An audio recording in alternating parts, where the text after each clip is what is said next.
Very persuasive exhibit. You may be seated.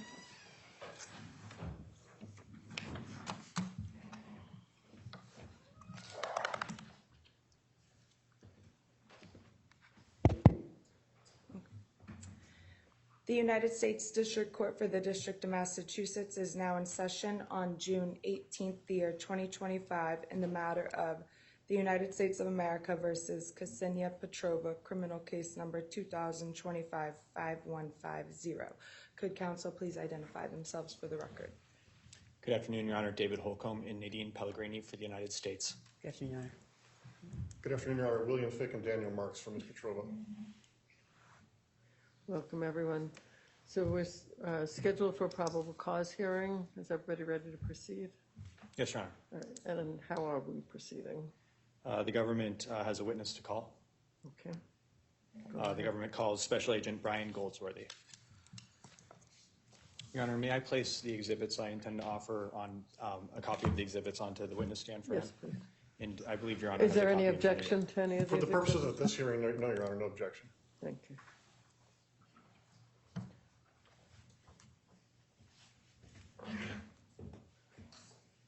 Yes, please.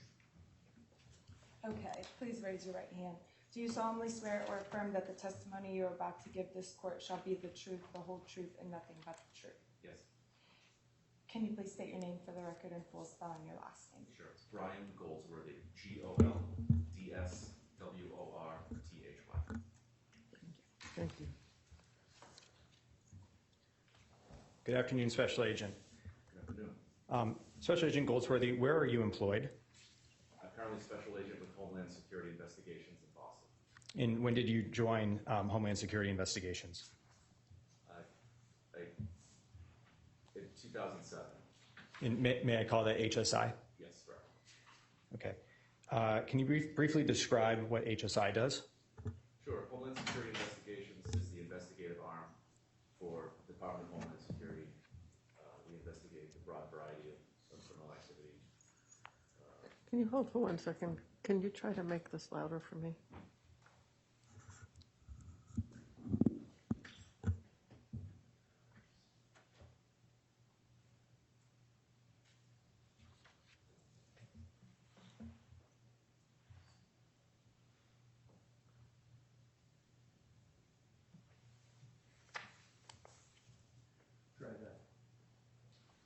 Go ahead. Test. Go ahead. Hello. Test. You done? It doesn't sound I'm just trying to, this is a new audio system. I'm trying to figure out what I can hear. You can push that closer. Test. Okay. Go ahead. Give it a tap.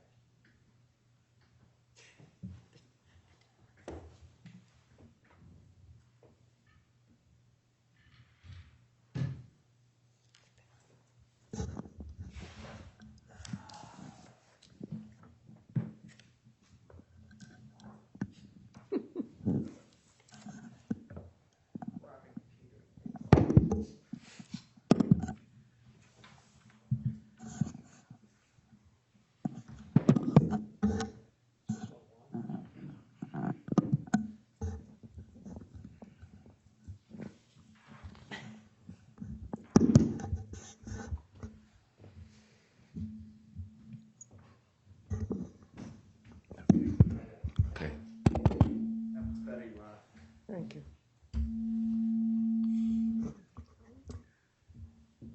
Can I proceed? Thank you. Special Agent, I believe you were telling us what Homeland Security Investigations, or HSI, does. Yes, we're the investigative agency within the Department of Homeland Security. And can you briefly describe your training and experience as an HSI Special Agent? Sure. I began as a United States Customs Inspector in 1999, and the last 18 years I was with Homeland Security Investigations. I've attended several national academies at the Federal Law Enforcement Training Center and additional in-service training. And generally, what type of cases have you worked on? I'm currently assigned to the National Security Group at our office, mostly JTTF, Joint Terrorism Task Force investigations, as well as counter-proliferation investigations and illegal importation and exportation of goods from the U.S. Thank you. I've placed a binder in front of you. Could you please open to tab 1? Yes. I guess we should just admit all of these. Does that make sense? If there's no No objection? objection. Okay. Move to admit all of them, Your Honor. Yeah, we'll admit 1 through 5 if you would just identify them. Yes. Special Agent, this is marked as Exhibit 1. What is this? Are you familiar with this document? Yes, I am. And what is this? This is the criminal complaint affidavit. Specifically, this is an affidavit in support of a criminal complaint against whom? The defendant, Kseniia Petrova. And what criminal offense does the complaint charge? Smuggling. Can you tell us about your involvement in the investigation of Ms. Petrova? Yes, I received an investigative referral and opened up a criminal investigation based on the encounter at Logan Airport, February 16th. And I'll ask you more about that in a moment. Where does the information in this affidavit come from generally? Generally, it's from law enforcement reports, interviews with other law enforcement officers, and other investigative steps. And did you, and just at a high level for now, you mentioned smuggling. What specifically does this complaint affidavit allege that Ms. Petrova did? It alleges that the defendant smuggled in material to the United States without declaring them to customs. And did you review this affidavit in advance of your testimony today? Yes, I did.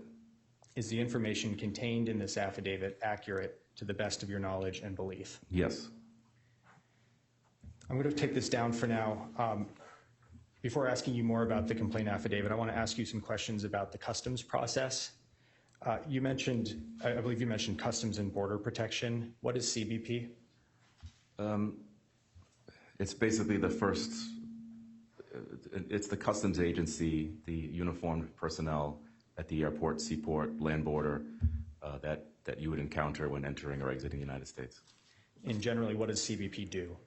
They enforce the customs laws and immigration laws, and determine the customs regulations and the immigration regulations with regard to entry into the United States. And So when an individual enters the United States, do they go through a customs process? yes, Could you tell us a bit about that process? sure. So specifically at an airport environment, passengers arrive from foreign, deboard the aircraft through a jetway, and their first, and at Boston, the first place that they would go is a large customs area, an immigration hall on the same level, and it's also referred to as customs primary or passport control. At some point that they move to the next step, which is downstairs in the customs area where the baggage carousels are, and then also co-located by the exit would be customs secondary. There's immigration secondary, and then there's agriculture inspection area to the left as you're exiting the airport. And just to back up, you're describing physical locations. Are you describing a specific facility? Yes, Logan International Airport. Thank you. Now, if an individual is entering the United States and bringing something in for the first time, is there anything that that individual is supposed to do? Yes, if something's entering the United States for the first time or it's going to stay in the U.S., then yes, they need to be declared. And how is an individual required to declare something that they're bringing into the country? They're required to declare them to a customs officer. And are there ways that these individuals entering the country are made aware of the declaration requirement? Yes, there's signage. I mean, CBP as a whole has a whole program about traveling, know before you go campaign. There's also signage at the airport, multiple locations, and then there's television screens that rotate a message about the customs process. And where specifically are individuals supposed to declare an object that they're bringing into the country? To the first customs officer that they would encounter. I believe you called that primary inspection, is that correct? Correct. In primary inspection, is that the first booth that many people are familiar with when they go through the customs process? Yes. You also mentioned secondary. Can you explain what secondary inspections are? Sure. So in primary or the passport control booth, one can be referred to immigration secondary, for example, someone that would be immigrating to the United States, They could also be referred to Customs Secondary for an enforcement search, or they could be referred to agriculture based on the declaration about food or plants, products. So there could be a referral there, or it could just be you're admitted and you proceed to the next step on your own. And if somebody is detected with having brought in something that CBP wants to know more about, for instance, is that another grounds for calling them over to secondary? Yes, and you could also be sent to secondary from the baggage belt or anywhere along in the process. Now, is HSI at all involved in this customs process? So we are not part of that process, but we are their investigative entity. At what point does HSI become involved then? If it's a referral, it's if the duty agent gets a phone call or there's a referral from CBP or we become aware of something that needs to be investigated, then that would fall into our purview. And then once HSI receives a referral, what typically happens? We would open a criminal case if it was warranted. Now I want to ask you about specific allegations in the complaint affidavit. So going back to the document marked as Exhibit 1, may I ask you to turn to page 2, please. And paragraph 3 states, I submit this affidavit in support of the criminal complaint charging Kseniia Petrova with, I'm just shortening it here, with smuggling goods in violation of Title 18 United States Code Section 545. As set forth below, there is probable cause to believe that on or about February 16th, 2025, Petrova in the District of Massachusetts fraudulently and knowingly imported and brought into the United States merchandise contrary to law, to wit, biological specimens, including multiple clawed frog embryos and embryonic samples in paraffin well stages and on mounted dye slides. Special Agent, is that an accurate summary of the investigation's findings? Yes. Can I direct your attention to the next page, please? Paragraph 6. And the affidavit describes, beginning on paragraph 6, it describes Ms. Petrova's arrival to Logan Airport and interactions with CBP. Is that correct? Yes. Can you tell us where this information from your affidavit generally comes from? The information came from Customs and Border Protection reports. All right. What is Ms. Petrova's citizenship? She's a Russian citizen. And did she live in the United States? Yes. Based on the investigation, what was she doing in the United States? A researcher on a J-1 visa, a scientific researcher. And on February 16th, 2025, where was it that she was traveling from? She arrived from Paris, France. Had she traveled to other countries on the same trip outside the United States? Yes. Do you recall how many others? I believe there's 6 total. Okay, and when she returned to the United States on February 16th, where did she arrive? She arrived in Terminal E at Logan Airport in Boston. Okay, I'm going to take this down for a moment and ask you about Ms. Petrova's interactions with Customs and Border Protection officials, okay? Okay. Have you reviewed a video tape of Ms. Petrova's primary inspection? Yes. And again, this was her first encounter with a CBP official, correct? Correct. Now, could you describe for us that interaction? Sure. That's the first encounter with Customs. There was an officer in the booth. She entered the booth, asked questions about, where you're coming from. The defendant stated France. Let me pause you there. Sure.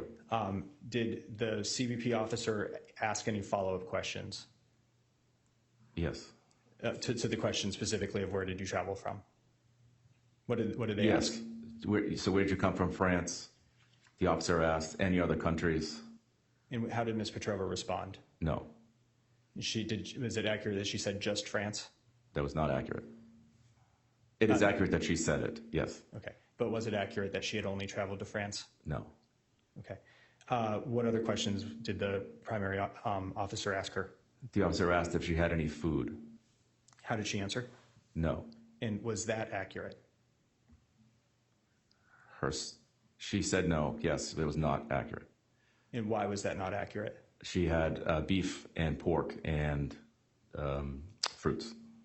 Now, it was at that point, that primary inspection, that she was supposed to declare anything she brought into the country, correct? That's correct. Did she at that point declare bringing anything into the country? No. I'll direct your attention to paragraph 7 of the affidavit, which states that upon her arrival at Logan, her checked luggage, a duffel bag, was placed on a baggage carousel. There, a CBP canine alerted his handler to Petrova's bag. Per protocol, the CBP officer removed the bag from the carousel and brought it to an agricultural secondary inspection area for further screening. There, a CBP officer inspected the contents of the bag and discovered the biological items. Special Agent, is that an accurate description of what happened after her primary inspection? Yes. Do you know why the canine flagged her checked bag? Well, first off, let me ask you, can you describe exactly what the canine was used for? Yes, the canine is part of the Beagle Brigade for Customs and Border Protection, and they are trained to detect food products, meat, plants, vegetables, fruit. And just to be clear, the canine is an actual dog, correct? Correct. Do you know why the canine detected or flagged Ms. Petrova's bag? I was informed by the handler that it was the canine alerted to the food products in the bag. Now, the affidavit states that the bag was removed to a secondary inspection area. Where physically was this area? So there's a very large customs hall with several baggage carousels, and the bag went from the carousel to the agriculture area, which is prior to the exit of the customs hall on the left-hand side, very close, within eyesight of the belts. And at that point, the bag was inspected, correct? Yes. Who inspected the bag? The CBP agricultural specialist, the canine officer. All right. Paragraph 8 of the affidavit states that she was asked to present herself at the secondary inspection area. She was wearing a backpack and carrying a plastic bag. Let me pause there. Did you speak to the CBP officer about these events? Yes, I did. Okay, can you describe what you learned about these events? Yes, the CBP canine officer discovered the biological specimens material with the fruit and the meat, and he paged the defendant on the loudspeaker, but there was no response. So he described that he got her photograph from primary and located her and approached her at that point. Okay, so you said there was no response. Her name was being called on the loudspeaker, is that correct? Yes. Okay, where was she actually located? She was located in the baggage carousel area. And that was only after an officer located her by using her photograph, is that correct? That is correct.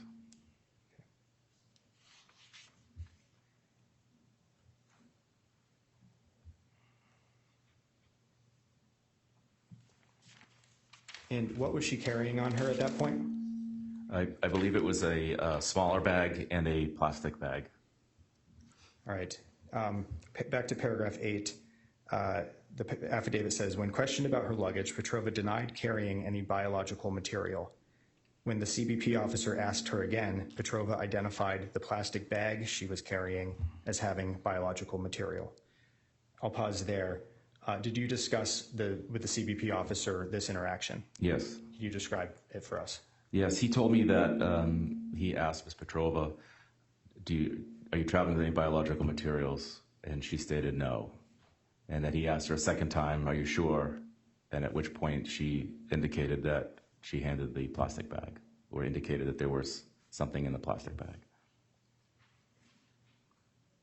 At this time, did she say anything about her checked luggage? Not that I know of.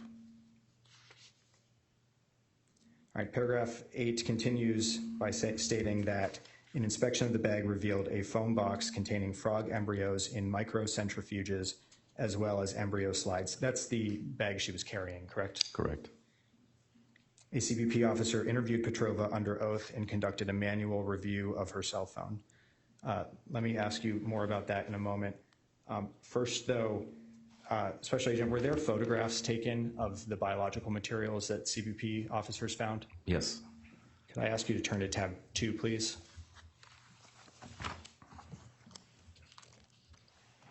Are you familiar with these? Yes. What are they? Those are the photographs of the material that the defendant was carrying.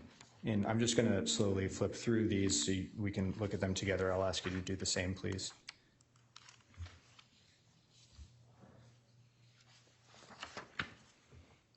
Generally, what is it that we're looking at? It's frog embryos in different containers. And are these all photographs of materials that were found either in her plastic bag that she was carrying or in her checked luggage? Yes.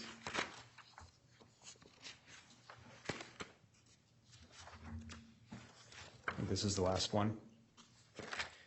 And did you obtain these photographs from CBP? Correct. Okay, thank you.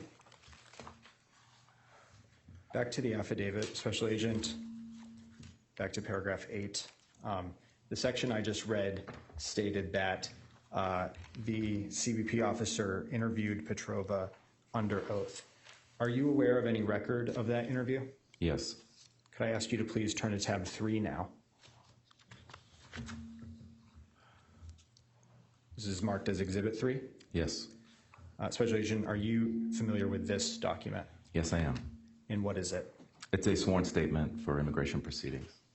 Is this a standard form that is completed for this type of interaction? Yes.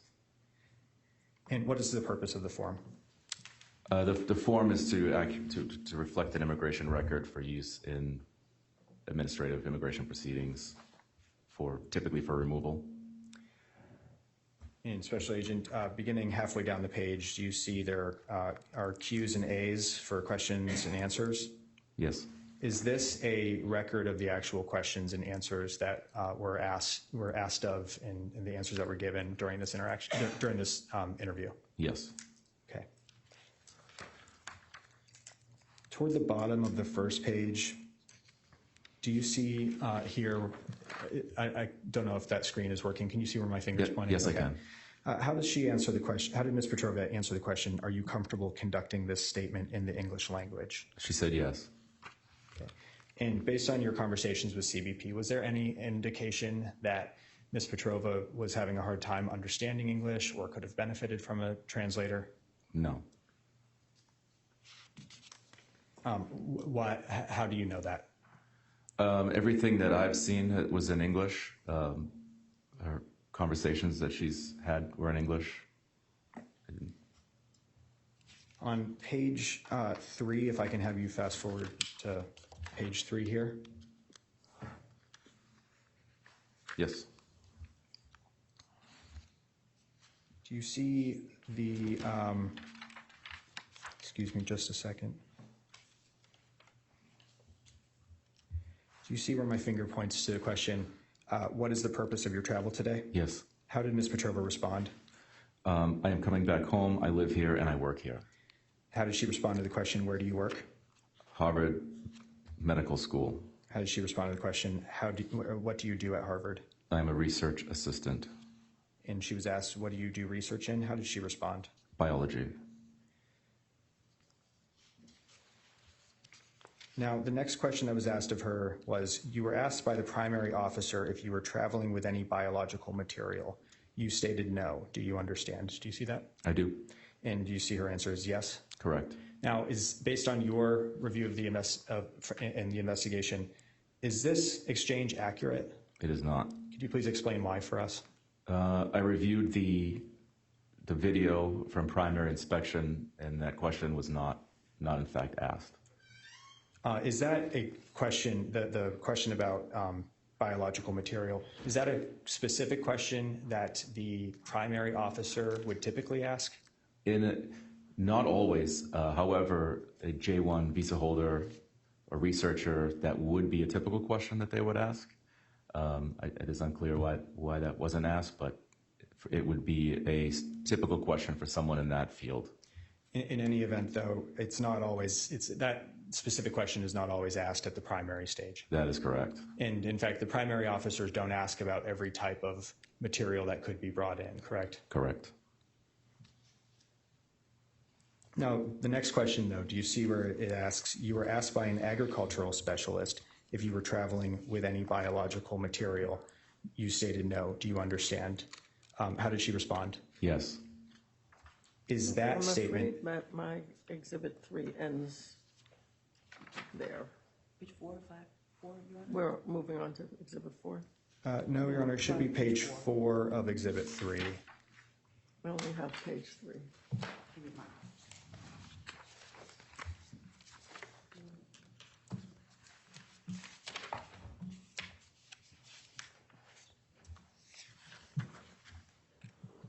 Thank you.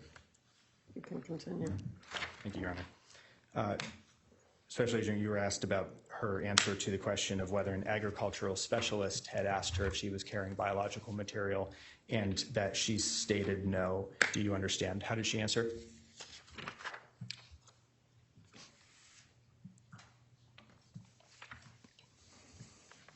Yes.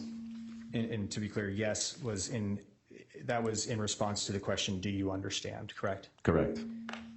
Now, based on the investigation, is that an accurate description of her interaction with the CBP agricultural specialist? Yes.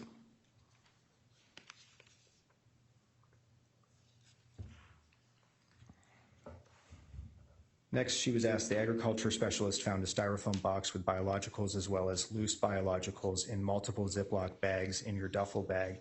Is this correct? And how did she respond? Yes.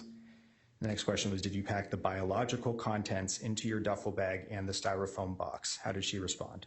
Yes. The next question was, can you describe what type of biological material you placed in your duffel bag? How did she respond? Fixed and embedded frog embryos. And the next question was, is this biological material from a laboratory? How did she respond? Yes. What laboratory is this biological material from? How did she respond? Anne Helen Monsoro Burke Medical Institute in Paris. She was asked, why did you bring this biological material to the United States? How did she respond? It says to, in long pause in parentheses, finish our experiment. She was asked, what is the experiment you were trying to finish? How did she respond? Spatial transcriptomics. Let me just skip ahead. She was asked, did you know that you were supposed to declare biological material when entering the United States? How did she respond? It says, long pause, I was not sure.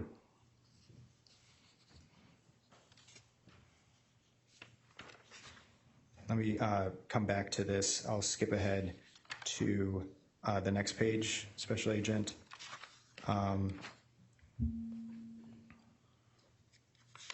Actually, I'm sorry, the bottom of page 4, she was asked again. I'll ask the question again. Did you know that you are supposed to declare biological material when entering the United States? How did she respond to that? I was not sure about embryos specifically. I want to flip back to the affidavit briefly, Special Agent. Paragraph 8 again. It stated that she was interviewed under oath and that CBP conducted a manual review of her cell phone, correct? Yes. And the sworn statement shows that she was asked about some of the messages found during that manual review. Is that correct? Yes.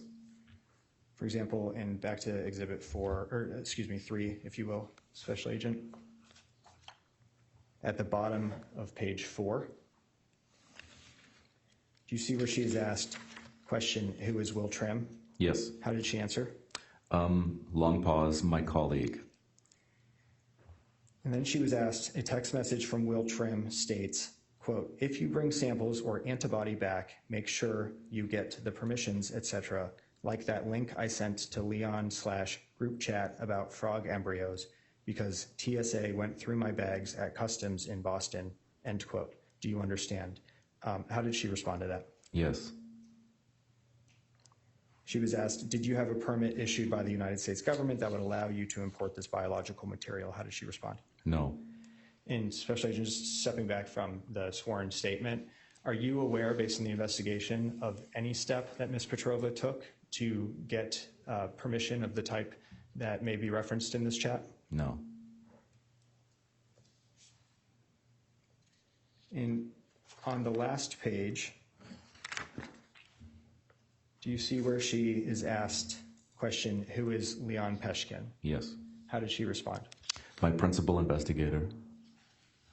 And here it asks, a text message from Leon Peshkin states, quote, what is your plan for getting through U.S. Customs with samples, end quote. Do you understand? How did she respond? Yes. And then she was asked, your response back to Leon Peshkin states, quote, no plan yet, and a bunch of numbers. I won't be able to swallow them, a bunch of numbers. I believe that might be an error. Do you understand? Do you see that? Yes. And what is her recorded response here? It says in parentheses, last for a minute, yes.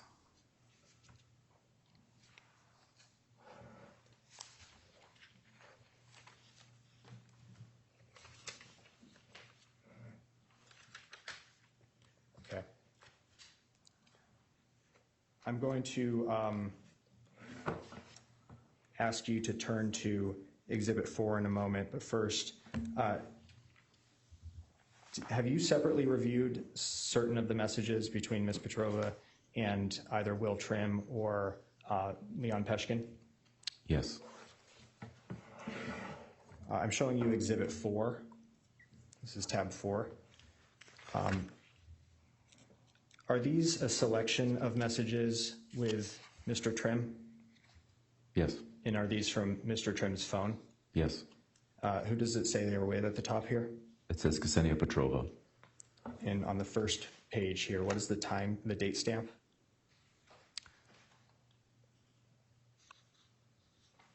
At the very bottom. Okay, so February 13th. Is that February 13th, 2025? Correct. So this was 3 days before Ms. Petrova's reentry to the United States? Yes. Could I ask you to flip to the fourth page of this exhibit?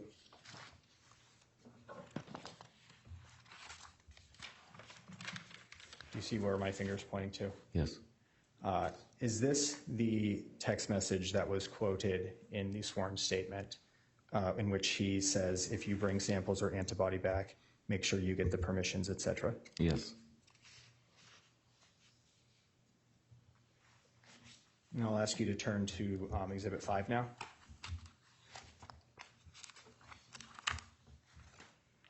Now, what are these images from? This is an image that was taken of by CBP of Ms. Petrova's phone. So this was taken while CBP did its manual review of her phone on February 16th, is that correct? That is correct. And who does this say that the messages are with? Leon Peshkin. What language are these messages in? Appears to be Russian. Did you take any steps to conduct just a preliminary review of these messages? Yes. What did you do? Just a computer translation. Are the computer translation tools, well, first, which one did you use? Google. Are these tools 100% accurate? I would doubt it. And do they come up with elegant translations like an actual linguist would come up with? Probably not. But is this a tool that investigators sometimes use to just get an initial sense of what is discussed in a conversation? Yes. Okay. I'm going to ask you to turn to the next page here. Can you tell us what we're looking at here? Yes, it's a Google translated screenshot. Of those same messages with Mr. Peshkin? Yes, correct. Okay. And Special Agent, are these messages from February 16th? Yes. You see midway through the translation states, I'm a little late at the airport. Correct.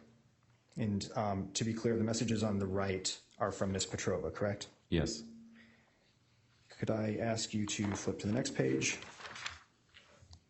Do you see here the translation reads, I'm going to the gate, but I haven't been checked yet, Correct. and I have samples on the ice, smiley face? Yes. Do you see where down here she says Charles de Gaulle is huge? Yes, Is that, was she flying from Charles de Gaulle Airport in Paris? correct. Do you see that the translation of Leon Peshkin's text here says bypassing the queue, ...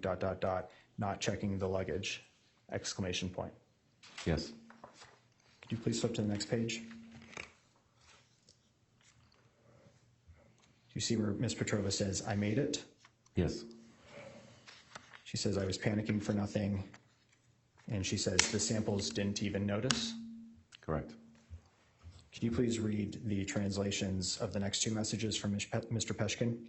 Yes, it says, what is your plan to pass the American customs with samples, ? This is the most delicate place of the trajectory. And the next message from Ms. Petrova translation is, at least I landed, correct? Correct. Now, is this where the messages from, as photographed by CBP ended, Yes, as provided to you? correct.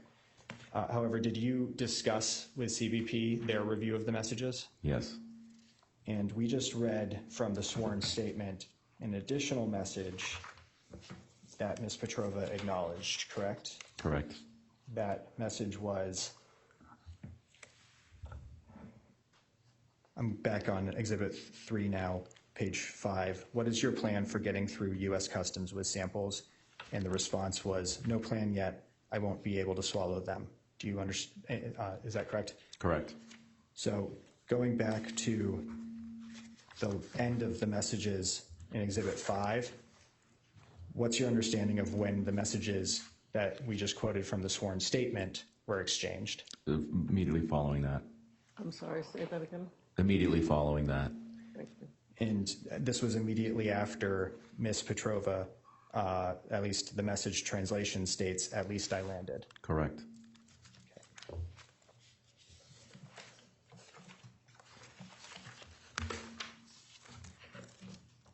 I'll just refer you back to the complaint affidavit. The rest of paragraph 8, Special Agent, summarizes the sworn statement and the messages we just looked at, correct? Correct. As well as paragraph 9, which is the message about this being the most delicate place of trajectory, correct? Correct. As well as paragraph 10, this being the message, I won't be able to swallow them, correct? Correct. All right. Last, with respect to the affidavit, could I please have you look at paragraph 13, which states the biological items found on Petrova's possession and in her checked bag were examined by the National Bioforensic Analysis Center, NBFAC, and it was determined items contained clawed frog, genus and species, embryos and embryonic samples, among other things. Is that correct? Yes. What is the National Bioforensic Analysis Center? It's a government laboratory housed in Fort Detrick, Maryland, and it assists federal law enforcement with criminal investigations with biological material. Were the biological materials that were found in Ms. Petrova's bag sent to that lab? Yes, they were. Who sent them to that lab? The FBI. And what was the purpose of sending those materials to the lab? Forward analysis, initially to determine what they might be. They were unknown, somewhat unknown, but the lab does an analysis of all biological material from the customs ports of entry. And generally, it was to determine what exactly it was. Correct. Is that right? Yes. All right. And was there somebody in particular at that center who examined these materials? Yes. Who? I spoke to his name is Dr. Bull. And you said you spoke to him. When did you speak with him? I think it's the 7th. It's a Wednesday, May 7th. And when you spoke to Dr. Bull, what, if anything, did he tell you about his inspection of these materials? Well, he confirmed that they're biological material. He also confirmed that they were frog embryos without doing further DNA analysis. But he could confirm that they were, in fact, xenopus species, some of which were, he described, mutated. in an odd way, but did confirm that they're biological of nature. So is it fair to say that that was his preliminary finding that he reported to you after his inspection of the materials? Yes, correct. Okay. Special Agent, if Ms. Petrova had declared these items at the airport that day as she was coming in, would CBP have permitted her to leave the airport with them? No. Can I have a moment, Your Honor? Yes.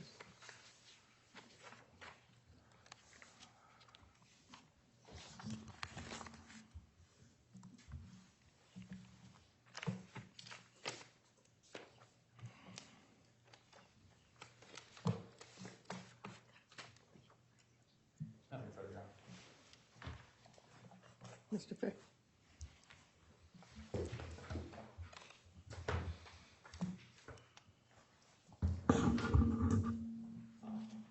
Good morning, Special Agent Wilberly. Good afternoon. My name is William Fick. I represent Ms. Petrova. So you talked a little bit at the beginning about your experience as an HSI investigator, and you talked, I think, about the process by which sometimes CBP makes referrals to HSI. You recall that? I do. So when CBP encounters a potential smuggling import violation at Logan Airport, what typically happens? It could depend on the material. If it's drugs, it's an automatic referral to the duty agent. There's a procedure for, in this case, material of biological nature that referral goes to the FBI. There also could be there's other ways that we are referred cases from CBP. And is it common that referral sort of happens roughly contemporaneously with the discovery of the item? Not always. Is that the most common, the way it happens? A call to the duty officer? I wouldn't say most often anymore. I think it used to be, but not so much anymore. Okay. You yourself were not present at Logan Airport on February 16th, is that correct? Correct. And you have no firsthand knowledge of these events other than, no firsthand knowledge, right? Correct? Correct. Correct. I was not present. So, and your knowledge is derived from reading reports, right? Yes. And talking to some of the CBP personnel involved, is that right? And, there's other steps, but that is a... What other steps did you use to sort of learn the facts here? So there's reports, interviews.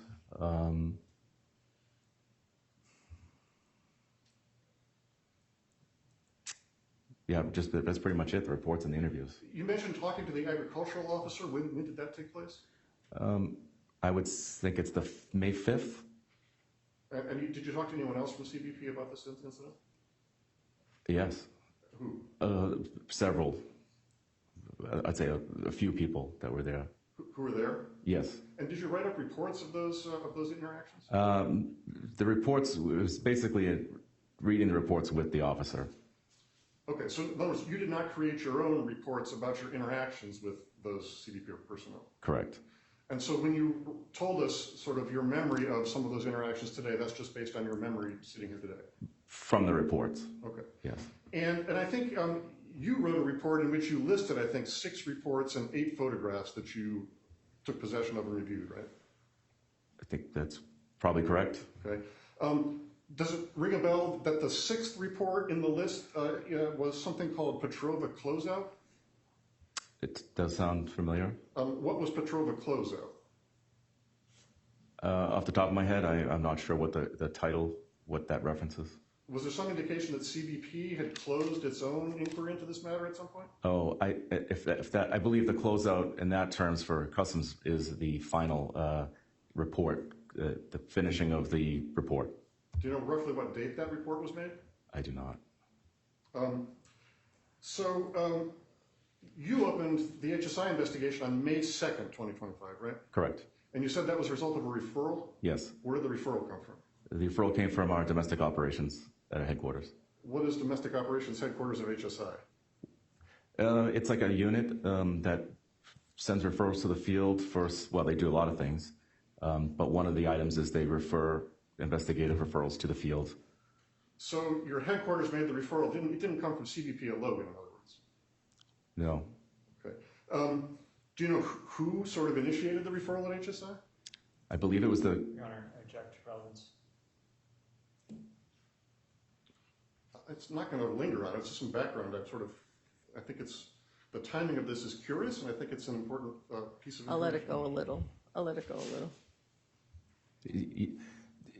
Oftentimes, the standard practice for a lot of these referrals are a review of the A files. I'm not going to say that I don't know the answer to your question, but reviewing A files in the course of immigration proceedings often triggers an investigation. Okay, so someone at HSI, perhaps in conjunction with immigration proceedings, referred this for criminal investigation. Correct. Object. I'm done. I think he answered the question, Your Honor. I'll continue. Are you moving to strike the answer? No, Your Honor. Okay. Do you have any idea why it took 2.5 months after the incident for the referral to happen? I wouldn't say that it's very unusual to get referrals in this manner. Right. Now, we talked a lot about biological products. In your understanding, for legal purposes of the immigration and customs laws, what are biological products? I don't think there's a simple definition of that. Well, I mean, you've been doing this work for 18 years, right? So what's your understanding of what is a biological product? I won't be able to define it for you, but I would, and what I was told was that these frog embryos are biological materials. You were told that by whom? By Dr. Bull. The doctor who looked at the materials after the fact. Yes, but the CBP officers also determined that it's biological materials. So, I mean, you're an HSI agent with 18 years of experience. You've done a lot of work with CBP. I'm still trying to understand, what is your understanding of what constitutes a biological product?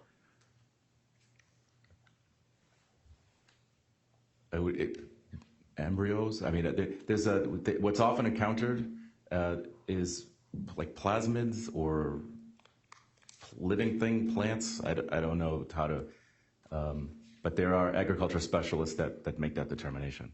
Okay, so, I mean, how's a traveler supposed to know what's a biological product regulated under the customs laws if you can't answer the question? Well, there's requirements that are posted on their website, customs website. So you're saying that there's a description on the customs website of what a biological product is, but sitting here today, you can't answer what it is? The description is, I believe, also wide. Clearly, I mean, they're biological material. I mean, I saw the pictures of them. Well, I mean, biological material, I mean, my shoe leather came from a cow, right? Is that a biological product? That would be a shoe. At one time, it was a cow, right? Embryos would be different. Okay. Are you aware that there is in the Code of Federal Regulations, there is a legal definition of biological products?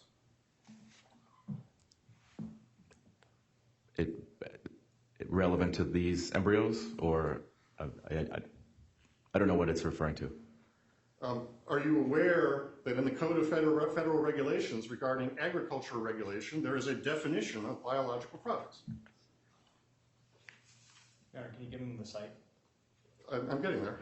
We'll start with what the witness knows, and then. I mean, I've heard of there's one that's pretty tailored to a certain statute or a certain regulation that is not related to this, but that's my understanding. So I'm going to put on the screen 9 CFR 101.2, and I guess we can call this Exhibit 6.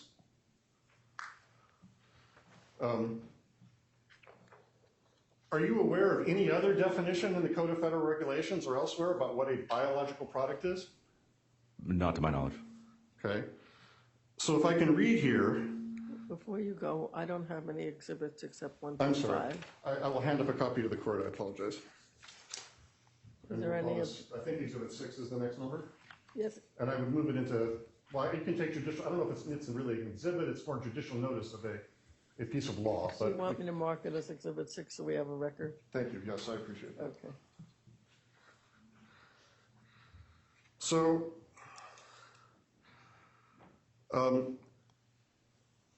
reading the beginning of the definition here, the term biological products, also referred to in this subchapter as biologics, biologicals, or products, shall mean all viruses, serums, toxins, excluding substances that are selectively toxic to microorganisms, e.g. antibiotics, or analogous products at any stage of production, shipment, distribution, or sale, which are intended for use in the treatment of animals and which act primarily through the direct stimulation, supplementation, enhancement, or modulation of the immune system or immune response. Do you see that?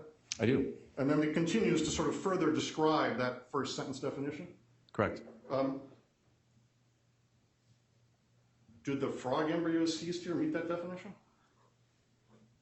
No, I object. It hasn't been established that this has anything to do with the requirements we're talking about. He's asking the witness about a definition section of one statutory chapter in So isolation. as a legal argument, are you arguing that this section is not applicable? I'm stating we haven't established that it is applicable, but he's asking the witness about it, but we don't know what section this is from. What are you proceeding under? Is this a definition that you're relying on? No, we're relying on the general requirement to declare anything being brought in biological or not. Okay. You can ask him if he relied on this in connection with his work. Are you aware of any other legal definition in any sort of body of American statutory or regulatory law that defines biological products other than this? Your Honor, he's not a lawyer. He can answer. The only thing I've seen was something similar to this that was in a CFR that was related to something, they back up to the prior subsection, which had nothing to do with what we're talking about. Okay, I mean, sir, I understand that you're not a lawyer, but you've alleged there's probable cause to believe my client smuggled biological products into the United States. I'm trying to understand legally what you believe to be a biological product. The frog embryos. And on what basis do you say frog embryo qualifies as a biological product under the law as the law is written? That I was informed that they're biological materials by CBP experts, agriculture experts and the laboratory. Do you have any idea on what provision of law that information conveyed to you was based? I'm not sure that it is defined in the law.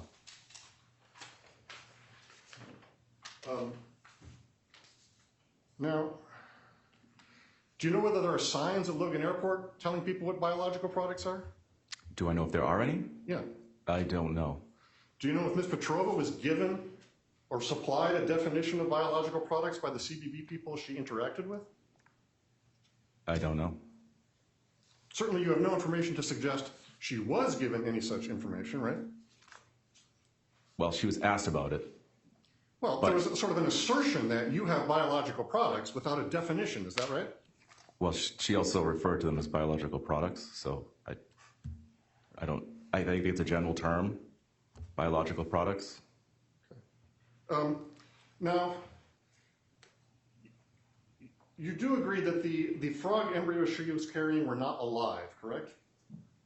I don't know. You don't know? I saw pictures. I assume they're not. But I'm not. We're sort of 4 months after the fact, and you talked to the doctor who investigated, who looked at them at this laboratory. Do we not all agree that these were not living embryos? Your Honor, relevance. It doesn't matter whether they're alive or dead. I don't know what definition you're working off of. I'm happy to have you describe it. You can argue it later. Let's figure out what this witness knows. I don't know. They were in a cooler. I don't know alive or dead. Are you familiar with the term formal and fixed? I know the words, but not specifically reference to these items. Well, are you aware that there was expert testimony in a related proceeding in Vermont about what these things are? Objection. Sustained. So, isn't it true that what Ms. Petrova possessed were formal and fixed frog embryos, meaning essentially contained in a formaldehyde solution? Objection. He says he doesn't understand what those mean. Overruled. They're in I see tubes with embryos in them. I don't know how to further describe them. But like 4 months into the investigation, and with all Hold the people on, you've Mr. talked to, Fick, wait, hold on for a minute. When you did your affidavit and you referred to biological materials, where did you get that phrase from? From the interviews with customs officers and the doctor at the Fort Detrick laboratory. And they identified these frog embryos as biological products? Yes, correct. Okay. and when they made those statements to you about these being biological, do you know if they were speaking colloquially or if they were speaking as a matter of legal definition? It didn't matter for my purposes. The legal definition didn't matter for the purpose of charging Ms. Petrova with a crime? It was irrelevant to the smuggling charge. Well, you've charged her with smuggling biological products, and if it's not a biological product, isn't it true that she's not guilty of that crime? Objection, Your Honor. Overruled. I'm sorry, could you just repeat that, please? Well, you've said there is probable cause to believe Ms. Petrova committed the crime of smuggling biological products, right? Correct. If the material she possessed does not qualify under the law as a biological product, that would mean she is not guilty of the crime, correct? That's beyond his expertise. That's for the court to decide. All right, I'll move on. Do you have any reason to think that these materials that Ms. Petrova had any commercial value? I'm sure they have some value. I'm not aware of what that value would be. You have no information about whether they have any commercial value? I don't know. Okay. I want to talk a little bit about the smuggling statute itself that you had said there is probable cause to believe occurred here. I'm going to put that up on the screen as well. We'll mark this as Exhibit 7 for identification. I'll give the court a copy.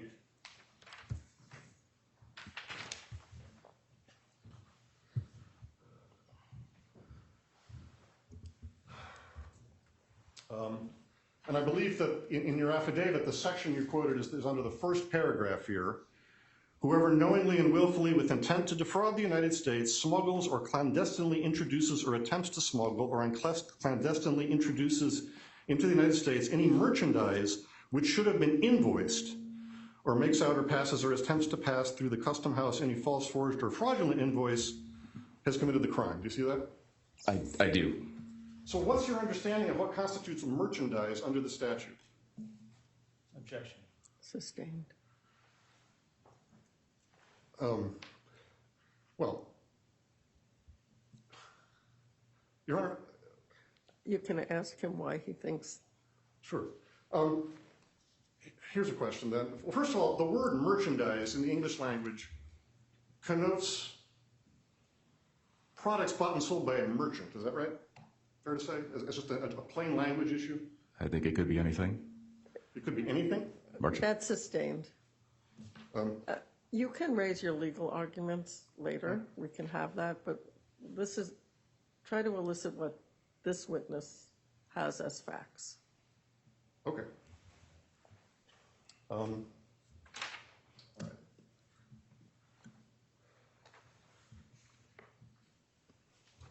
Now, you also testified at the beginning of your earlier testimony, I think, that something to the effect that any item acquired abroad and brought into the United States needs to be declared, right? It depends on visitors or non-visitors, but in general, things that have never been in the United States before need to be declared. Okay, and is there sort of any limitation on the scope of that in your understanding? There are some personal exemptions. If you're, for example, traveling to the U.S. as a visitor, and you don't have anything that's staying in the United States, you have clothes and toiletries or whatever, you don't have to declare your personal property if it's going back with you when you leave. Things like that. So, but like if I, for example, as an American, buy like an Eiffel Tower magnet at Charles de Gaulle Airport and bring it back, have I committed the crime of felony smuggling if I don't declare that? There's Overruled. there's personal exemptions for Based on, I'm sorry, go ahead. based on a dollar value, but you are required to declare all items that you acquired abroad. But there is an exception based on value. As far as written declaration goes, you're allowed an oral declaration if it's under $800. So if I don't make an oral declaration, I've committed a crime about an Eiffel Tower magnet? Objection. Sustained. Now, you talked a little bit about the primary inspection Ms. Petrova went through, and you said you watched the video of that interaction, right? Yes. Okay. And, or actually, first of all, before I get to that, as a general matter, it's fair to say in years past, it was common practice that to get a customs declaration on the airplane before you got to the destination in the United States. Is that right? Correct. And that no longer happens, right? Correct. So now it's sort of up to the traveler to understand what, if anything, they should declare. They don't get like a piece of paper in hand, right? Yes, there's some signage, but yes. Okay. And when a traveler arrives at primary inspection, sometimes the officer will ask, do you have anything to declare? Something like that, right? Yes. Not always, right? Correct. Okay. And what happened here, first of all, that general question was not asked of Ms. Petrova at primary inspection, right? There was no question, general question, do you have anything to declare, right? Correct. Okay. She was asked the question, where are you coming from, right? Yes. And she responded, France. Correct. And then the follow-up to that was, any other countries or just France, right? Correct. So that's not even a complete sentence, is it? That's what was said. I mean, the first question is, where are you coming from, right? Yes. And then the next question is, any other countries, right? Correct. I believe so. Okay, and so a direct flight from France, there's no connection, you're coming from France, fair to say? Correct. The officer did not ask her, give me a list of all the countries you visited since the last time you left the United States, right? Correct. Okay. And later, when she was asked that question, she gave a list of all the countries she had visited since she last left the United States, correct? Yeah, that's in secondary. That's correct. Okay.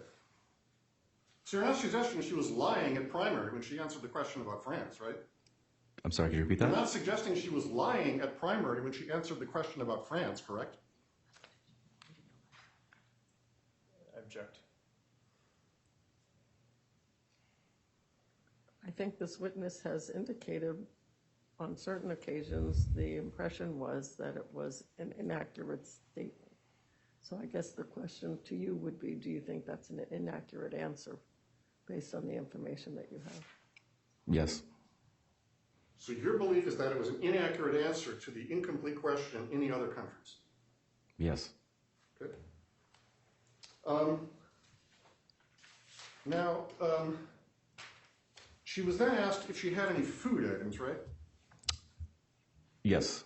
And in your report about watching the video, I think you noted that the answer was inaudible, is that right? Correct. So, but your testimony was that she said no. What's that based on? So the officer repeated her. The video's clearer, but the officer repeated her answer. But you didn't note that in your report about your review of the answer. I just indicated the quotes. And to be clear, she was not asked at primary inspection if she had any biological materials, correct? Correct. Now, the dog alerts, she goes to secondary inspection, you testified, correct? Yes. The interaction at secondary inspection, is that audio or video recorded to your knowledge? I believe so, but depends on the location. Do you know whether there's an audio or video recording in this case? Likely. Likely, but you're not sure? Not sure. Okay. I'm going to put up on the screen briefly Exhibit 3, which is this sort of transcript-like document. Do you remember that? Yes. First of all, this is like, I think is it fair to say this is a computer printout of a saved version, not a copy of the original, is that right? Yeah, that's correct. I did notice that. Right, because like the date May 7th here, that's not the date she was at the airport, right? Correct. The original would be in the alien file. And there's some like missing fields that are probably filled in the original, right? 100%, correct. Okay. And, all right. And then we talked a little bit about, and by the way, this is supposed to be a kind of verbatim rendition of the conversation between the CBP officer and the person, right? Essentially. Do you know, is it made sort of contemporaneously? They're actually typing as the speaking happens, or it gets written up afterwards? I believe it's contemporaneous. Okay.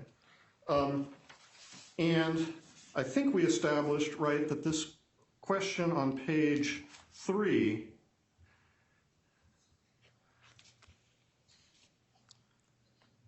question, you were asked by the primary officer if you were traveling with any biological material. You stated no. Do you understand? Answer yes. That is inaccurate, right? Correct. So essentially the officer interviewing her at secondary falsely told her that she had answered a question wrong at primary and got her to agree to that. Objection. That's sustained. I lost that one. Well, the question is posed by the CBP officer at secondary, right? Correct. If you read in the question, the CBP officer at secondary tells her that she was asked at primary if she had biological materials and she denied it, right? Objection. Characterization. The officer didn't tell her, he asked her. Oh, okay. He made a declarative statement in a question suggesting to Ms. Petrova that she had falsely told the officer at primary that she didn't have biological materials, correct? Just one more time on that question? Okay. I just want to make sure I get it We're at right. the bottom of page 3. Yep. We're at this question that we talked about in your testimony. Sure. Right? The question posed, if this is an accurate transcript, the question posed by the secondary officer was, you were asked by the primary officer if you were traveling with any biological material. You stated no. Do you understand? Answer yes. So if I'm understanding this correctly, in his question or her question, the officer at secondary inaccurately tells Ms. Petrova that she falsely answered a question at primary when in fact that did not occur. Objection. Do I have the record right that she was not asked at primary whether she was traveling with biological materials? That is correct. And so the assumption embedded in this question asked at secondary that Objection. the officer got Ms. Petrova to agree to is wrong, correct? Objection. Sustained.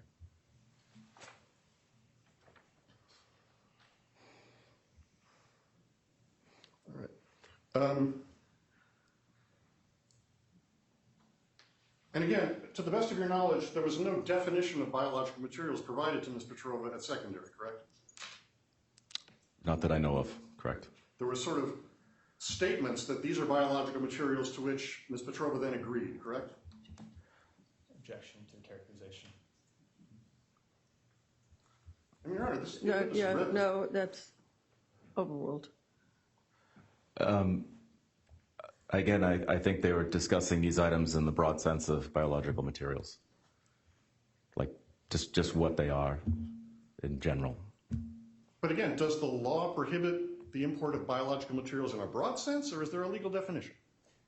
Objection. Sustained. I'm going to go back to your affidavit now. Discussion of the text messages.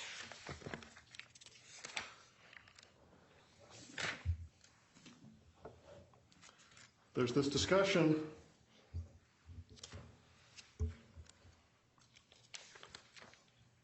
or actually we'll use the version that's in Exhibit 3 instead.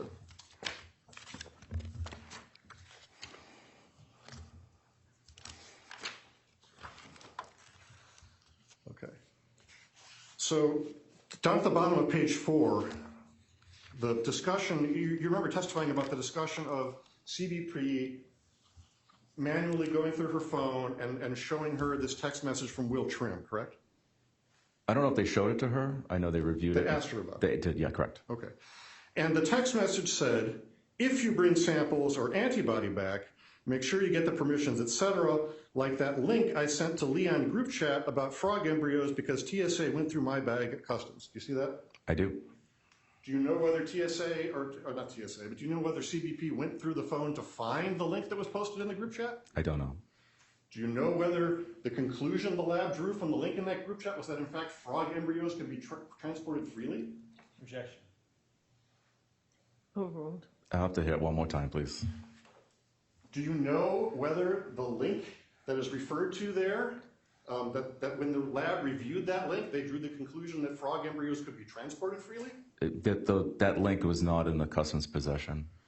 Since this happened, have you had occasion to go back to review any other of Will Trim's emails or messages to find that link? I have not. Okay. In any event, Ms. Petrova was not accused of bringing back antibodies, right? Correct. Just frog embryos? Yes. Okay.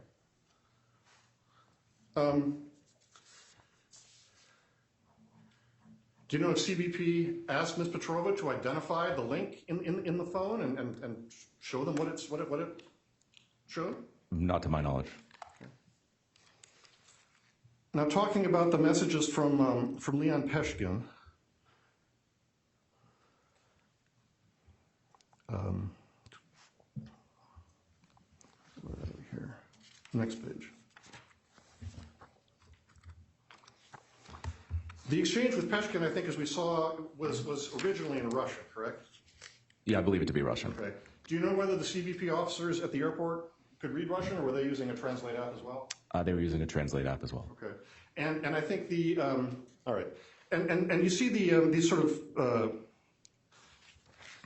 the series of sort of the string of symbols and numbers, like no plan yet, and then a string of symbols and numbers. Do you have an understanding that that's like what happens when you try to cut and paste an emoji? Yes, correct. Okay. So those things are probably emojis? Correct. Okay. And so Peshkin asks, do you have a plan to get through customs, right? Yes. And in fact, you've done some other investigation of statements Peshkin has made that suggest, he had concerns about losing samples when they get shipped and things like that, so wanted people to carry them on their persons, right? Have I? You've done some investigation of other statements Peshkin has made, right? Correct. And you're aware that Peshkin has made various statements about sort of having concerns about samples getting lost in transit and wanting people to carry them back on their person, right? I recall that, but not that it was Peshkin. I'm not certain of that. Okay. In any event, Peshkin asks, do you have a plan to get through customs, right? Correct. And her answer is no plan yet, emoji. I won't be able to swallow them, emoji. Do you see that? Yes. Plainly, that's a joke, right? Objection. Sustained. Well, I mean, we've seen the pictures, right? You could not actually swallow all those samples, fair to say? That is fair to say. And it was surprising to learn that that emoji in the original is like a double smiley face. Objection. Sustained. One moment, Your Honor.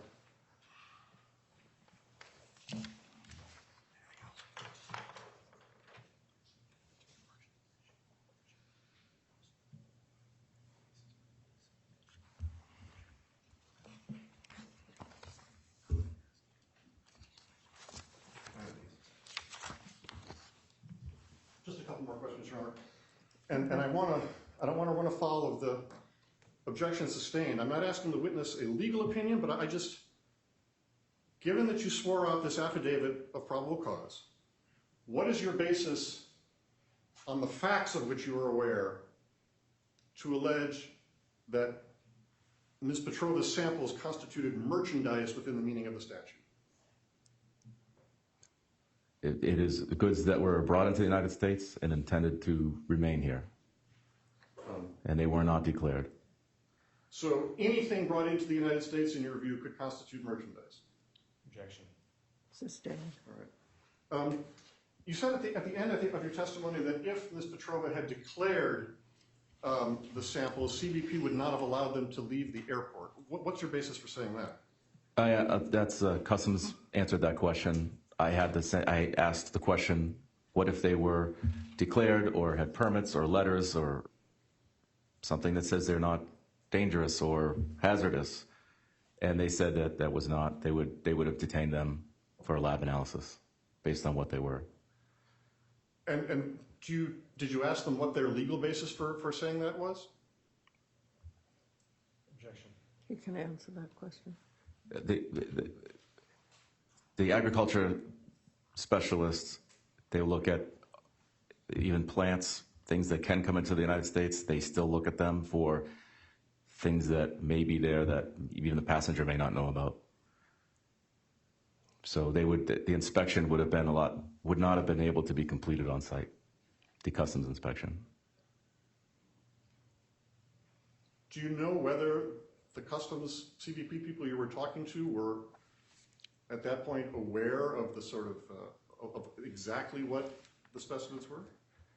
So they have the person that was not the canine handler, but the officer was a specialist in biological material. It's BTOS it's in the report. I wish I knew what it stood for right now, but biological threat officer. There are people trained in the agriculture secondary area that they're the subject matter experts on things like this. Okay, so, but you didn't sort of follow up with them to ask about the state of their knowledge about exactly what these things were, whether they were alive or formalin fixed or anything like that? No.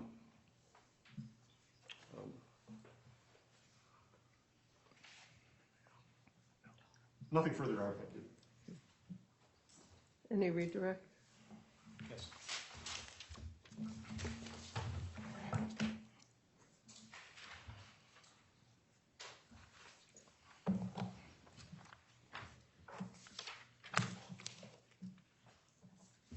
Special Agent, you were asked a lot about the defined term biological product, correct? Yes.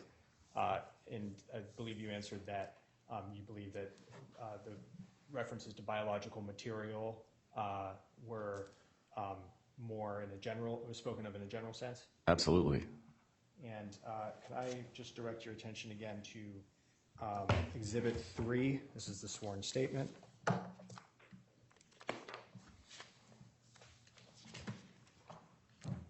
Page 3. Just to point these out again, at the bottom here, there's a question that she was asked if she was traveling with any biological material. You see that? Yes. And then isn't it correct that the next 3 or 4, 5 questions, 6 questions, all ask about biological material, correct? Yes. Did Ms. Petrova at any point object that these were not biological material? No.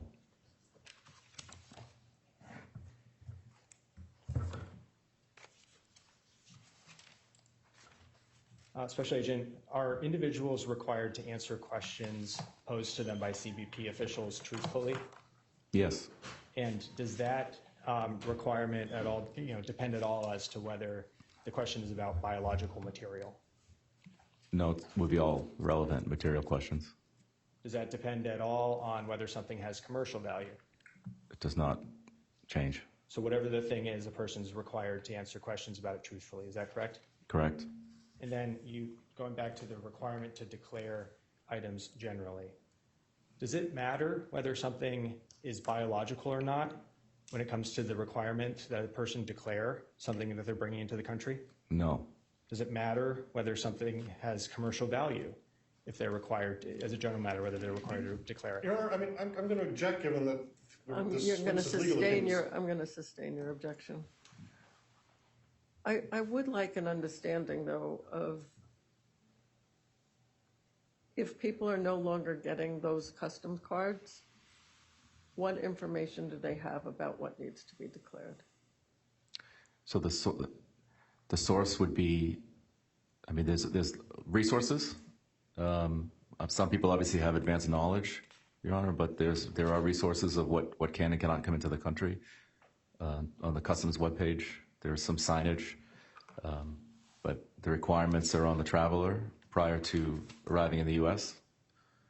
of what can and cannot come into the country, what's prohibited and what isn't.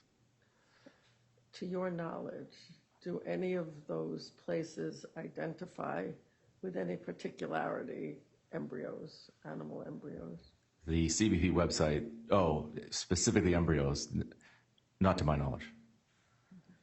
Special Agent, to your knowledge, do the requirements set out the rules for every conceivable object that might be brought into the country? No, just categories, essentially. And who's ultimately supposed to make a determination as to whether something can permissibly be brought through customs? Specifically agriculture-related products like this, it would be the inspectors. And that's an inspector with Customs and Border Protection, correct? Correct. And so when somebody is required to declare something and they don't declare it, CBP doesn't have a chance to make that determination, do they? Objection. I think we're in a circle. That's sustained, don't answer that. I have nothing further, Your Honor. Anything further? No, Your Honor. You may step down. Thank you. Does the government have any further evidence? There you go. Does the defense have any evidence? No, Your Honor.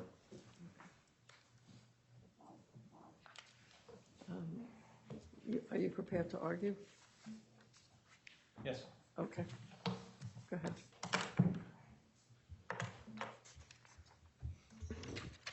As Your Honor knows, this is a probable cause hearing.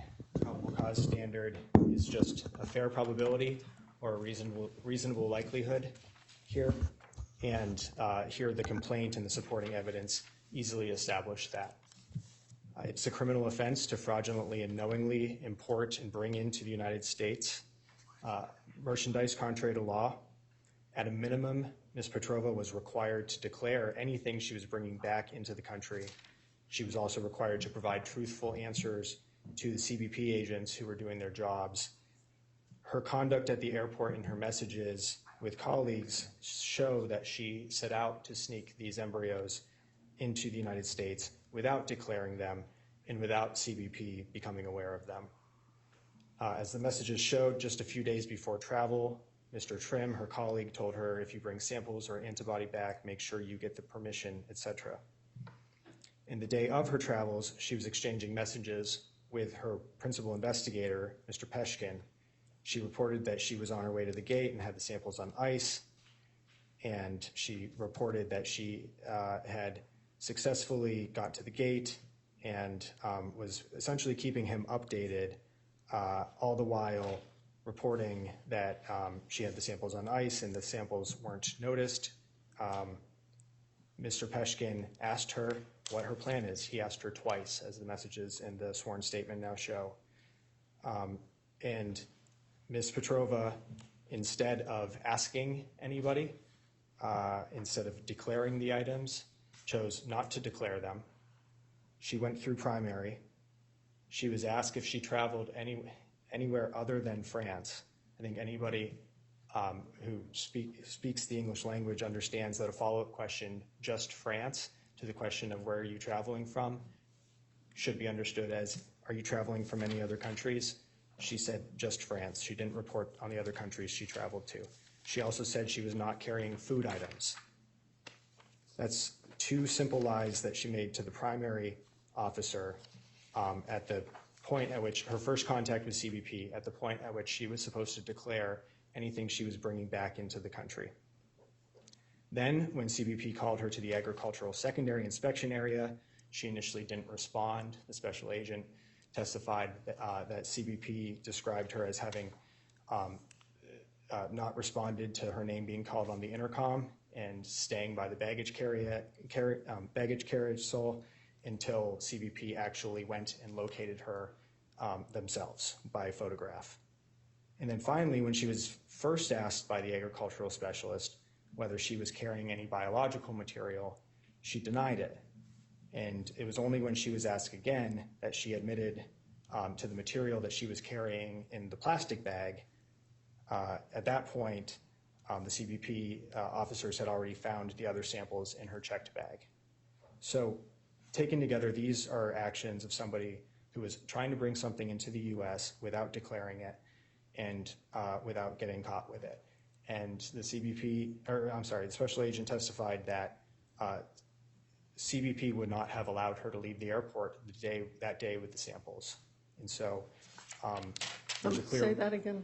The special agent testified that CBP would not have permitted her to leave the airport that day with the samples.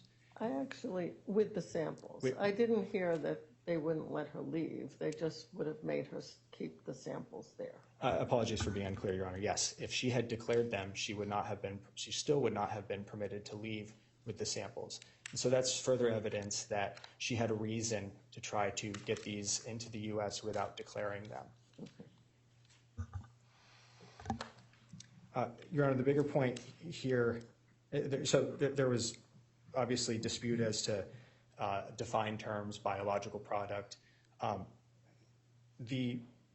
She wasn't asked about a specific statutory definition of biological product. She was asked if she was carrying biological materials.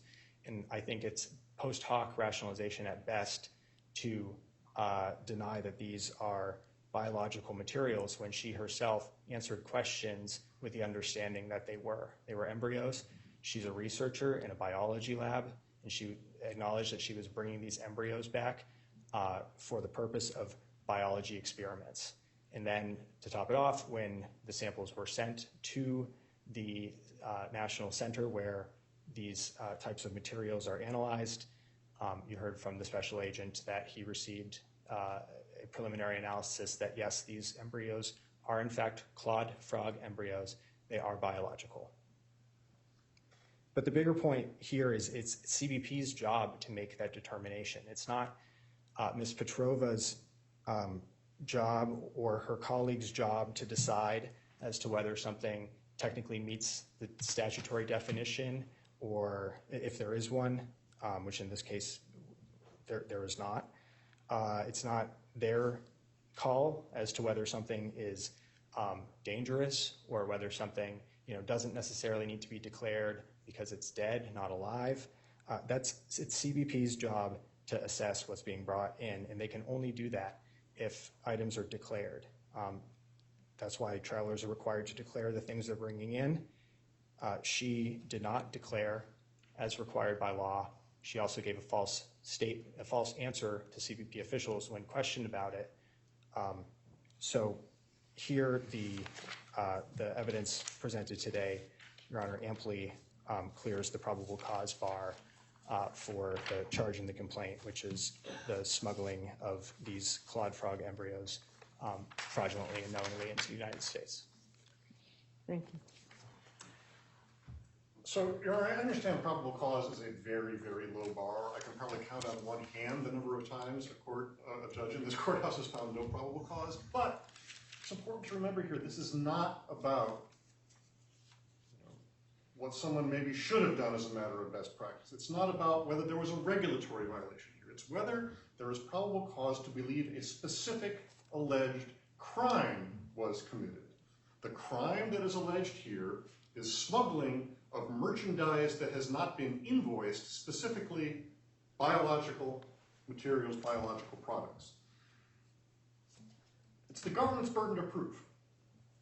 The investigator who swore out the affidavit can't tell us what qualifies as a biological product under the law, as opposed to, a common sense or some kind of general understanding that could, encompass the leather in my shoe.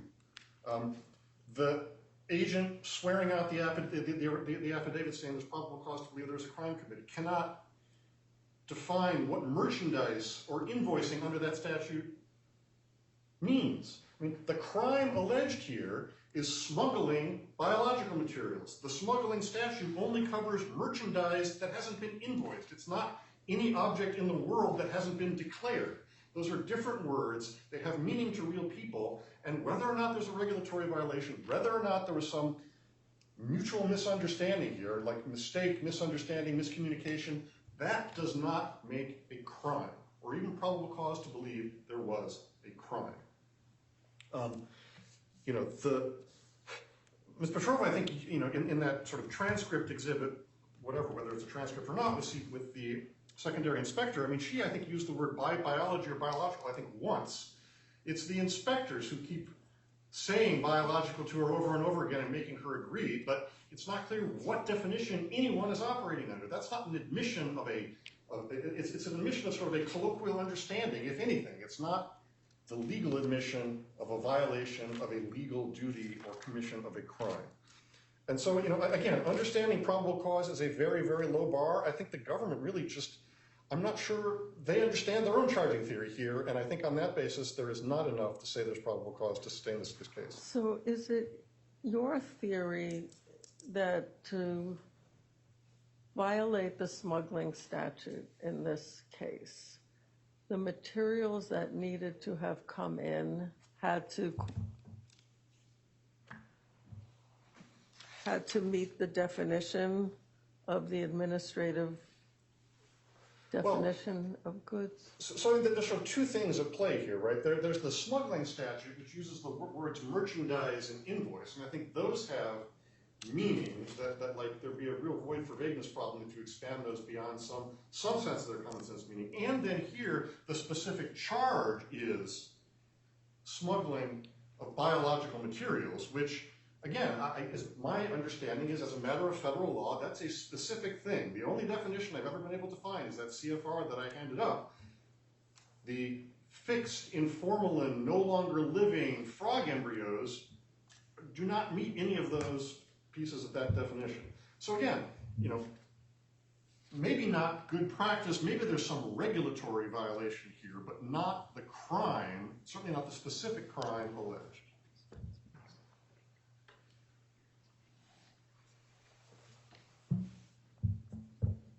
Anything further?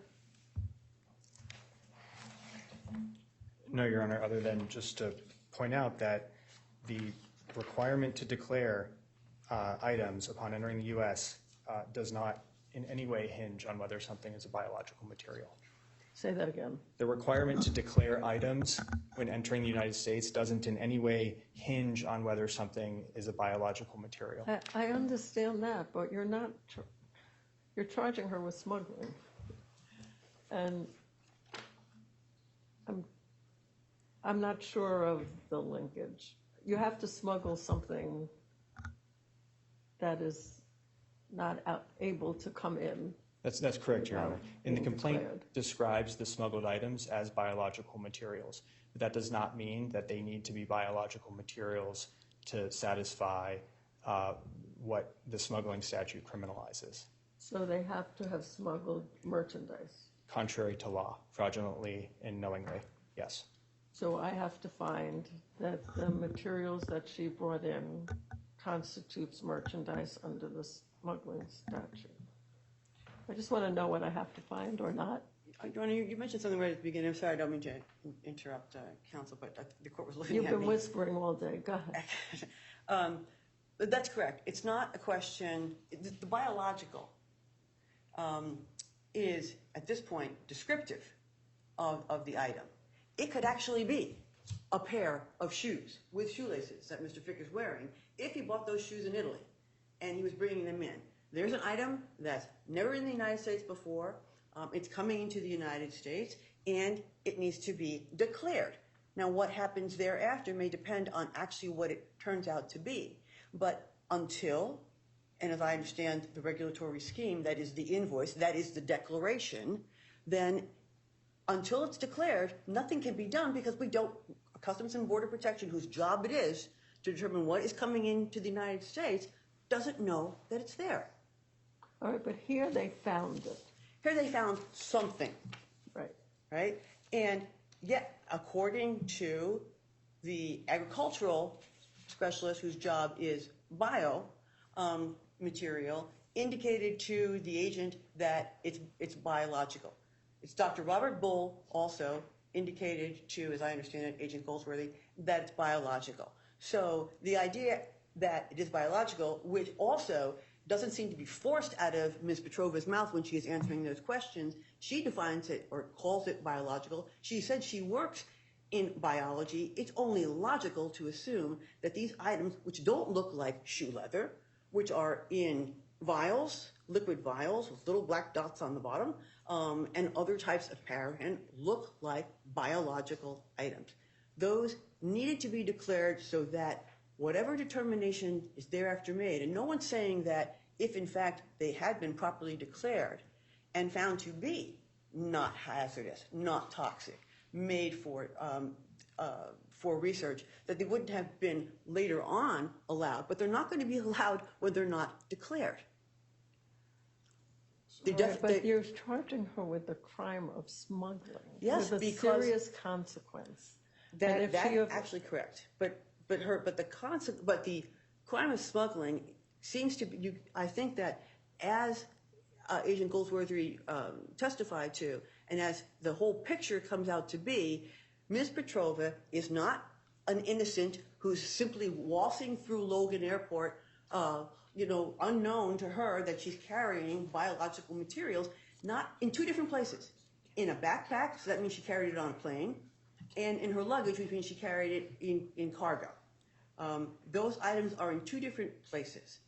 given the testimony regarding the information about her travels, where she was, who she got the biological samples from, which she was the only one who could answer that, and she did, which indicates that it was an institute in Paris, then it's only logical that she knew that those items were being brought into the United States and they were biological. Now, whether she truly knew that they fit under CFR 49 CFR, the section that Mr. Fick is referring to, first of all, it doesn't matter because, again, the determination of that under that section still means declaration. It doesn't allow you to avoid the declaration because you don't get to decide as the person, the conveyor, bringing those items into the United States. You don't get to say, I looked at Title 49 or CFR 49.